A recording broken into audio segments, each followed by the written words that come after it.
Good morning, grade 8 students. How are you feeling today? Okay, that's good to know. So now, before we are going to start our lesson, let me introduce first myself and my co-teacher's name. So, my name is Charbel Kwan and you can call me Teacher Charm. And my co-teacher's name is Sulpisho Tapalas and I think you can call him Teacher Sol. Okay, so now sit back and relax so we can focus on our lesson. But first, let us read and understand the class rules. So, Teacher Sol will explain the class rules. Please listen. Okay, thank you, Teacher Charm. So, by the way, class, I am Tokisho Antapalas Jr. and you may call me Teacher Sol. So, first, turn on your camera and mute your microphone to avoid any unnecessary noise. Second, raise the hand button and wait if you are acknowledged by the teacher before speaking. Third, engage in discussions, answer questions, and participate in activities. Fourth, use the chat function for class-related questions and comments only. And lastly, inform the teacher immediately if you experience technical difficulties. Is that clear? Send heart react if you understand the class rules. Okay, very good. So now I have a question for you guys. Who still remembers our topic from our last meeting? Very good. It's all about active voice and passive voice. Who can give me an example of active voice? It's indeed a good example. The student wrote the essay. Can you explain your example? Wow, brilliant. Your example is the student is the subject performing the action, wrote, and the essay is the object receiving the action. Okay, very good. How about an example of a passive voice? And please explain your example why it is a passive voice. The example she gave for passive voice is the essay was written by the student. So, the essay is the subject receiving the action was written and the student is the performer of the action. Okay, very good. You really learned a lot about our previous topic. So today, Teacher Charmel will discuss another topic. Are you all ready? Give thumbs up if you're ready. Okay, so Teacher Charm, please take the spot. Thank you so much, Teacher Sol. Okay, class, once again, good morning. Okay, I want you to think about this. So, imagine you're telling your friend about the duration of your last holiday. How would you report it directly? Okay, please, miss, you're acknowledged. My last holiday was 2 weeks long. So, is it direct?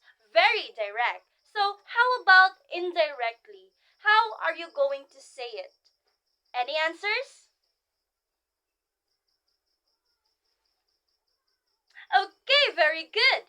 Your example is I already mentioned to Nathan that my last holiday lasted for 10 days. So, now, do you have any idea about our lesson for today? Correct! Our lesson for today is all about direct and indirect speech. So, at the end of our lesson, you will be able to first differentiate direct and indirect speech, appreciate the importance of clear communication, and will practice converting direct speech and indirect speech and vice versa using durations of time. So, everyone, please focus because later we will have a short quiz. Okay, so direct speech is a word-to-word repetition of what the speaker or writer has conveyed. In other words, it is a way in which you can report the exact words of the speaker when we use direct speech in writing.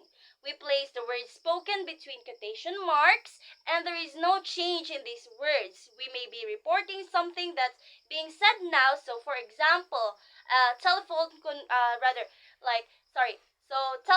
conversations or telling someone later about a previous conversation. So, who can give me an example of direct speech? Okay, so your classmate says, what time you will be home? That is a very good example of a direct speech. So, another example.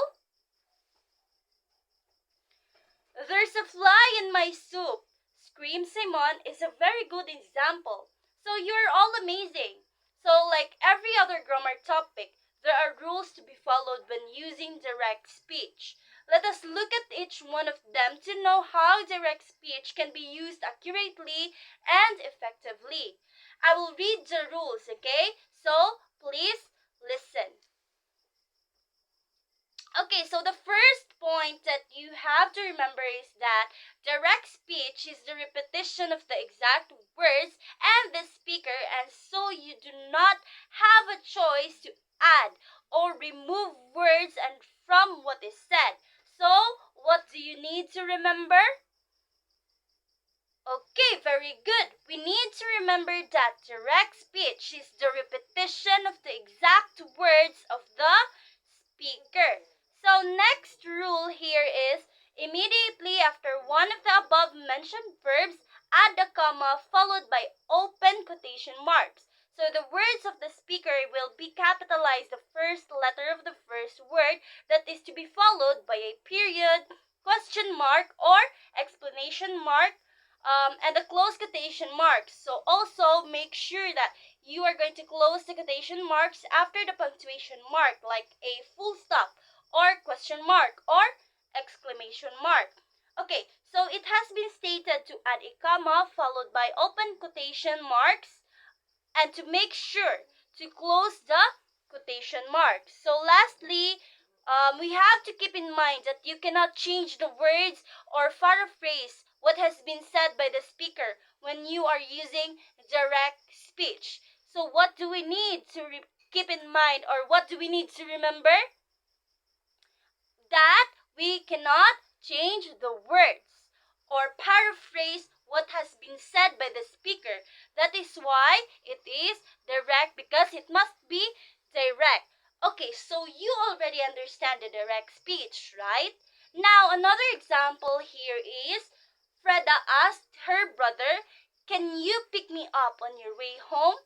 As you can see, there's a name or a reference on it, then gi-copy paste ra and giingon. So mura na ni siya og anak ko gusto kay tika. Okay. So, is there any other confusions about direct speech? So if none, let us proceed to indirect speech that will be discussed by Teacher Sol. So, hello class. Kilig-kilig po ba na, mga Martis Jude? Now, let us proceed to indirect speech para na po din sa mga bugnaw simon. So, first, who can tell me the definition of indirect speech? Absolutely. Usually, indirect speech is introduced by the verb said, as in I said, Bill said, they said. Using the verb say in this tense indicates that something was said in the past. In these cases, the main verb in the reported sentence is put in the past. So, for example, he said that he went to school every day.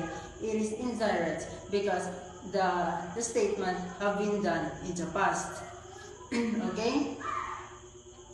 Another example, he asked me if I went to school every day. So, who can give me another example? Very good. She said that she was reading a book. Is a good example.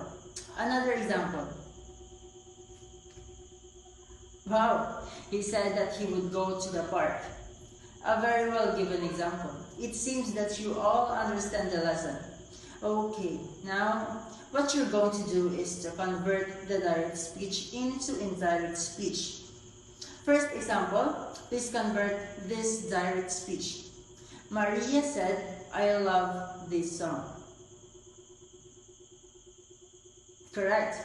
The indirect speech is Maria said that she loved that song.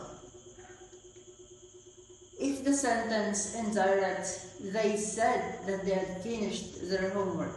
What is it indirect? Very good. The direct sentence is they said we have finished our homework.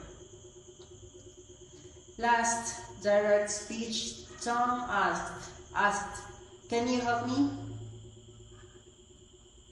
Absolutely. The indirect is Tom asked if I could help him. Okay, very good class. So Teacher Charm will give the further instructions, so please listen carefully.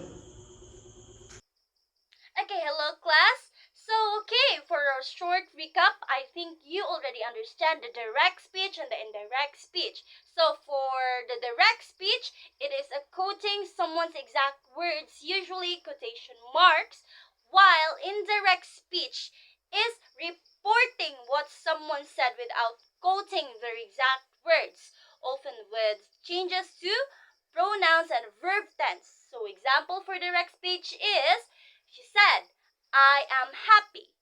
While indirect speech is she said that she was happy. So, do you have any questions?